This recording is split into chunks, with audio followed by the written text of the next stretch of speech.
Breaking news చూస్తున్నాం. సౌదీలో helicopter కుప్పకూలింది. ఈ ప్రమాదంలో అక్కడికక్కడే 14 మంది మృతి చెందినట్లుగా తెలుస్తోంది. సౌదీ అరేబియాలోని రాస్ తనూరాలో ఈ ఘటన చోటు చేసుకుంది. సౌదీలోని చమురు దిగ్గజం అరామ్కోకి చెందినటువంటి హెలికాప్టర్గా అధికారులు గుర్తించారు. సహాయక చర్యల్లో ఇప్పుడు సిబ్బంది నిమగ్నమై ఉన్నారు. అయితే ప్రమాదానికి కారణాలు ఇంకా తెలియలేదు. అన్ని కోణాల్లోనూ విచారణ చేస్తున్నారు. ఈ యుద్ధం కారణంగా గతంలో ఇదే రాస్ తనూరా మీద అటాక్ చేసింది ఇరాన్. పెద్ద ఎత్తున అక్కడ నష్టం చేసింది. సౌదీకి చాలా కీలకమైనటువంటి సంస్థ ఇది. సౌదీ ప్రభుత్వానికి సంబంధించినటువంటి సంస్థ. అయితే ఇప్పుడు ఈ సంస్థ మీద ఒకవేళ ఇరాన్ దాడులు ఏమైనా చేసిందా, దానివల్ల ఈ హెలికాప్టర్ కూలిపోయిందా అనే కోణంలో ఒక విచారణ జరుగుతుంది. మరోవైపు అక్కడ వెదర్ లేదంటే ఏదైనా టెక్నికల్ ఇష్యూ ఉందా అనే కోణంలో విచారణ జరుగుతుంది. వెదర్ అయితే మనకు అక్కడ క్లియర్గా కనిపిస్తుంది. It seems very clear and normal. కాకపోతే ఇంకేదైనా టెక్నికల్ ఇష్యూనా లేకపోతే ఏదైనా దాడి జరిగిందా? ఎందుకంటే యూ కెన్ సీ ఆ విజువల్స్ మీరు ఒకసారి చూడండి. ఆ విజువల్స్లో భారీగా పొగ వస్తూ ఉంది. హెలికాప్టర్ మొత్తం కూడా పొగ వస్తూ ఉంది. ఒక్కసారిగా కంట్రోల్ కోల్పోయి అది కూలిపోవడం మీరు చూస్తున్నారు. 14 మంది ఈ ఘటనలో అక్కడికక్కడే ప్రాణాలు కోల్పోయారు. హెలికాప్టర్లో ఆ సమయంలో 14 మంది ఉంటే ఒక్కరు కూడా ప్రాణాలతో బయటపడలేదు అంటూ తెలుస్తోంది. ఒక్కసారి ఆ విజువల్స్ నేను మీకు చూపిస్తాను. చాలా భయానకమైనటువంటి చాలా పెద్ద ట్రాజడీ ఇప్పుడు మనకు కనిపిస్తోంది. ఆ విజువల్స్ చూడండి.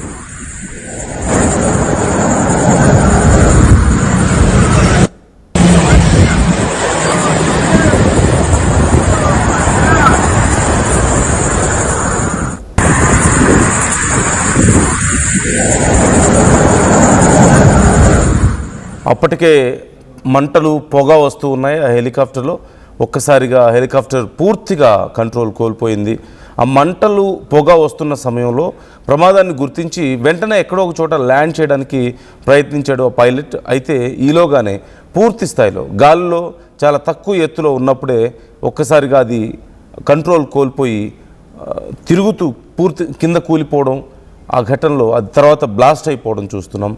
ఆ ఘటనలో 14 మంది అక్కడికక్కడే ప్రాణాలు కోల్పోయినట్లుగా తెలుస్తుంది. దీనికి సంబంధించి సౌదీ ఇంధన మంత్రిత్వ శాఖ అలాగే ప్రభుత్వ వార్తా సంస్థలు కూడా దీన్ని కన్ఫర్మ్ చేశాయి. ఈ ప్రమాదం సౌదీ అరేబియా తూర్పు తీరంలో రాస్ తనూరా అనే ప్రాంతంలో చోటు చేసుకుంది. అతిపెద్ద చమురు శుద్ధి కేంద్రాల్లో ఒకటైనటువంటి శుద్ధి కేంద్రం అక్కడ సౌదీకి సంబంధించింది, అక్కడే ఉంది ఇది. అయితే ఈ హెలికాప్టర్ సౌదీ ప్రభుత్వానికి సంబంధించిందిగా తెలుస్తుంది. ప్రభుత్వ చమురు సంస్థ సౌదీ అరామ్కోకు చెందిందిగా తెలుస్తోంది. అరామ్కో చమురు సంస్థకు సంబంధించిన హెలికాప్టర్ కూలిపోయినట్లుగా కన్ఫర్మ్ చేస్తున్నారు. సంస్థకి సంబంధించిన కార్యకలాపాల కోసమే దీన్ని ఉపయోగిస్తూ ఉంటారు. దగ్గరలో ఉన్నటువంటి ఇతర స్టోర్స్, అక్కడ ఆయిల్ రిఫైనరీస్కి వెళ్ళడానికైనా లేకపోతే కార్యాలయాల నుంచి అక్కడికి అరామ్కోకి వెళ్ళడానికైనా సరే దీన్ని ఉపయోగిస్తూ ఉంటారు. అంటే కీలకమైనటువంటి అక్కడ అందులో పనిచేసే వాళ్ళని తరలించడానికైనా అధికారులను తరలించడానికైనా ఇలా ఉపయోగిస్తూ ఉంటారంటూ తెలుస్తుంది. హెలికాప్టర్లో మొత్తం 14 మంది సౌదీ అరేబియా పౌరులే ఉన్నారు. వారందరూ కూడా ప్రాణాలు కోల్పోయినట్లుగా తెలుస్తుంది. ఒక్కరు కూడా బయటపడలేకపోయారు ఈ ప్రమాదం నుంచి. అయితే దీనికి గల కారణాలు ఏంటి అనేది ఇప్పుడు దర్యాప్తు చేస్తున్నట్లుగా తెలుస్తుంది. ఈ హెలికాప్టర్లో ఏదైనా టెక్నికల్ ఇష్యూనా లేకపోతే ఇరాన్ ఏమైనా దాడి చేసిందా అనే కోణంలో ఇప్పుడు విచారణ జరుగుతుంది. ఇప్పటికైతే ఇరాన్ దాడి చేసినట్లుగా కానీ లేదంటే ఇతర వెదర్ కండిషన్స్ ప్రాబ్లం అని కానీ తెలియడం లేదు. ఏదైనా టెక్నికల్ ఇష్యూ అయి ఉండొచ్చు అంటూ ప్రాథమికంగా ఒక అంచనాకు వచ్చినప్పటికీ పూర్తి స్థాయిలో క్లారిటీ వస్తే తప్ప, పూర్తి స్థాయిలో నివేదిక వస్తే తప్ప దీని గురించి అధికారులు డీటెయిల్స్ చెప్పలేమని చెప్తున్నారు. ఎందుకంటే ఆ విజువల్స్లో మీకు కనిపిస్తుంది ఆ టెయిల్ భాగం నుంచి ఒక్కసారిగా మంటలు రావడం కనిపిస్తూ ఉంది. ఒకవేళ ఏదైనా హిట్ చేయడం వల్ల ఇలా జరిగిందా అనే కోణంలో కూడా ఇప్పుడు విచారణ జరుగుతుంది. అయితే ఉదయం 6 గంటల ప్రాంతంలో మన స్థానిక కాలమానం ప్రకారం చూస్తే మన టైం ప్రకారం ఈరోజు ఉదయం 6 గంటల సమయంలో సౌదీ అరామ్కో కార్యకలాపాల్లో ఉన్నటువంటి ఈ హెలికాప్టర్ ఒక్కసారిగా కూలిపోయినట్లుగా తెలుస్తుంది. ఇది సౌదీలో ఉన్నటువంటి రాస్ తనూరా అనేటువంటి ప్రాంతంలో కూలిపోయింది. అయితే చాలా కోణాల్లో ఇప్పుడు విచారణ జరుగుతుంది. స్థానికులు కూడా భయంతో పరుగులు తీసినట్లుగా సమాచారం అందుతుంది. వెంటనే అక్కడికి చేరుకున్నటువంటి సిబ్బంది ఆ మంటల్ని ఆర్పివేసి లోపల ఉన్న వాళ్ళని కాపాడే ప్రయత్నం చేశారు. కానీ అప్పటికే చాలా తీవ్రమైనటువంటి నష్టం చోటు చేసుకుంది. One of the biggest tragedy అనే చెప్పాలి. 14 మంది ప్రాణాలు కోల్పోయారు అంటే, అయితే వారందరూ సౌదీకి సంబంధించిన వాళ్ళేనా లేకపోతే ఇతర దేశాల వాళ్ళు ఉన్నారా అనే డీటెయిల్స్ కానీ ఇప్పటికీ ఇంకా తెలియరావడం లేదు. మరోవైపు ప్రమాదానికి గల కారణాలు కూడా ఇంకా ఇది తెలియాల్సి ఉంది. మరోవైపు ఇది ప్రపంచంలోనే అతిపెద్ద చమురు ఎగుమతి టెర్మినల్స్లో ఒకటి. ఈ నేపథ్యంలోనే ఒకవేళ ఇరాన్ ఏమైనా దాడి చేసిందా అనే కోణంలో కూడా ఇప్పుడు విచారణ జరుగుతున్నట్లుగా తెలుస్తోంది. ఒక్కసారి ఆ విజువల్స్ చూస్తే అర్థమవుతుంది, ఏదో హిట్ చేసినట్లుగా అనిపిస్తుంది అని కొంతమంది అభిప్రాయాలు వ్యక్తం చేస్తున్నారు. ఆ టైల్ భాగంలో మీకు మంటలు పొగ కనిపిస్తుంది, భారీగా స్మోక్ వస్తూ ఉంది. సడన్గా ఇట్ లాస్ట్ కంట్రోల్ అండ్ ఒక్కసారిగా కూలిపోయింది మీకు కనిపిస్తుంది. అయితే మధ్యప్రాచ్యంలోనే అతిపెద్ద ఆయిల్ రిఫైనరీలో ఒకటిగా దీన్ని చెప్తూ ఉంటారు.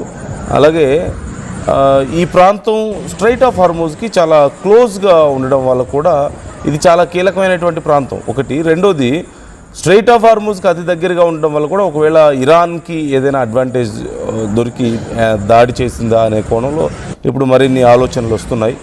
అయితే ఎలాంటి ఆధారాలు ఇప్పటికైతే బయటపడలేదు, ఎలాంటి క్లారిటీకి అధికారులు రాలేకపోతున్నారు. Just they are investigating the present situation and వీలైనంత త్వరగా సహాయక చర్యలను క్లోజ్ చేయాలని చెప్పేసి ప్రయత్నాలు చేశారు. ఇప్పటికైతే సిచ్యువేషన్ అదుపులోకి వచ్చింది. అయితే అదృష్టవశాత్తు అది దూరంగా పడిపోయింది. ఒకవేళ కనుక అక్కడ ఆయిల్ రిఫైనరీ మీద కనుక పడినట్లయితే మరింత ప్రమాదం జరిగి ఉండేది. చాలా పెద్ద ప్రమాదం నుంచే తప్పించుకున్నామంటూ అధికారులు చెప్తూ ఉన్నారు.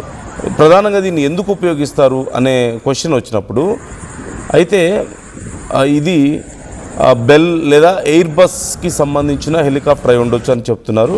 సౌదీ అరామ్కో సాధారణంగా ఈ చమురు అలాగే గ్యాస్ కార్యకలాపాల కోసం ఈ హెలికాప్టర్ను ఉపయోగిస్తూ ఉంటుంది. సముద్రంలో ఉండేటువంటి ఆయిల్ రిగ్స్కు, ఈ ఆఫ్షోర్ ఆయిల్ రిగ్స్కు ఇంజనీర్స్, టెక్నీషియన్స్ని తరలించడానికి, అంటే కొన్ని కిలోమీటర్ల దూరంలో ఉండేవాళ్ళు ఇమీడియట్గా కొన్నిసార్లు ఏదైనా ఎమర్జెన్సీ టైంలో టెక్నీషియన్స్ని తరలించి సిచ్యువేషన్ని కంటైన్ చేయడానికైనా, లేదంటే టైం వేస్ట్ కాకుండా కీలకమైనటువంటి వ్యక్తుల్ని అక్కడ తరలించడానికైనా దీన్ని ఉపయోగిస్తూ ఉంటారంటూ తెలుస్తుంది. అలాగే పైప్ లైన్స్, మరికొన్ని చమురు క్షేత్రాల మీద కూడా ఇలా తరలిస్తూ ఉండడాన్ని సహజంగా మనం చూస్తూ ఉంటాం. At the same time medical emergencies టైంలో కూడా ఈ హెలికాప్టర్స్ని వాళ్ళు ఉపయోగిస్తూ ఉంటారంటూ తెలుస్తుంది. టెర్మినల్స్ మధ్యలో సిబ్బందిని అటు నుంచి అటు తరలించడానికి కూడా వీటిని ఉపయోగిస్తూ ఉంటారు. ఉదయం 6 గంటల సమయంలో, మన టైం ప్రకారం 6 గంటల సమయంలో ఈ ఘటన జరిగినట్లుగా మనకు సమాచారం అందుతుంది. అయితే ఇది ఎయిర్ బస్ H175 లేదా లియోనార్డో AW139 లేదంటే బెల్ 412 ఈ 3 కంపెనీస్కి ఏదో ఒకటికి చెందిన హెలికాప్టర్ అయి ఉండొచ్చు అంటూ కొన్ని అనుమానాలు. పూర్తిగా డీటెయిల్స్ తెలియలేదు కాబట్టి సహజంగా ఈ హెలికాప్టర్స్ని ఇలాంటి సర్వీసెస్లో ఉపయోగిస్తూ ఉంటారు. సో ఈ ఘటనకు సంబంధించి మరింత సమాచారం తెలియగానే ఆర్టీవీ మీకు ఎప్పటికప్పుడు ఈ డీటెయిల్స్ అందిస్తూ ఉంటుంది. ఇప్పుడు ఇందులో ప్రాణాలు కోల్పోయిన వాళ్ళందరూ కూడా సౌదీకి చెందిన వాళ్ళైనా బయట వాళ్ళ అనే డీటెయిల్స్ కూడా ఇంకా తెలియాల్సి ఉంది. బయట వాళ్ళు ఉండొచ్చు అంటూ కొన్ని అనుమానాలు వ్యక్తం అవుతున్నాయి. ఈవెన్ భారతీయులు కూడా సౌదీలో భారీ ఎత్తున ఉన్నారు. అలాగే అక్కడ ఉన్నటువంటి కీలకమైనటువంటి అన్ని విభాగాల్లోనూ పనిచేస్తున్నారు. కాబట్టి వాళ్ళు కేవలం సౌదీకి సంబంధించిన వాళ్ళ, ఇతర దేశాల వాళ్ళ ఉన్నారా అనే డీటెయిల్స్ కూడా చాలా కీలకంగా మారింది. మరొకసారి ఆ విజువల్స్ నేను మరింత క్లియర్గా చూపిస్తాను.